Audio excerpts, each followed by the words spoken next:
নমস্কার বন্ধুরা, কেমন আছো? আশা করি সবাই তোমরা ভালো আছো। আমি দেখো একটা ভিডিও করছি সকালবেলা।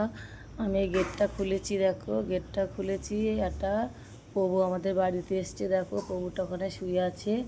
আর এখানে আমার মেয়ে গাড়ি রেখেছে, আর একটা ভাই গাড়িটা রেখেছে। আমার রাস্তার ধারে বাড়ি তো, রেখে ওরা বাসে উঠে অন্য জায়গায় যায়, তাই ওই গাড়িটা ওখানে আছে। আর এদিকে দেখো প্রভু আছে, প্রভুকে আমি ডাকছি। 4টে বিস্কুট খাওয়া হয়ে গিয়েছে, আর একটা বিস্কুট আমি দেবো, তোমরা দেখো।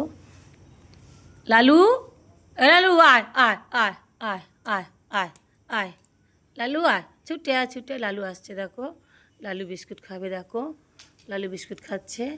এদিকে দেখো বন্ধুরা, আর আমার মেনু আমার সোফাতে ঘুমাচ্ছিল, দেখো উঠে এসছে, যে মা ডাকছে আমি তাহলে উঠে যাই। দেখো সোফায় ঘুমাচ্ছিল, উঠে চলে এসছে আবার, দেখো ওই চলে যাচ্ছে আবার। দেখো আমার প্রভুকে তোমরা একটু ভালোবাসা দিও, এরকম ধরনের ভিডিও যেন আমি দিতে পারি। ধন্যবাদ সবাইকে, সবার ভালো কাটুক এই প্রার্থনা আমি করি, রাখছি।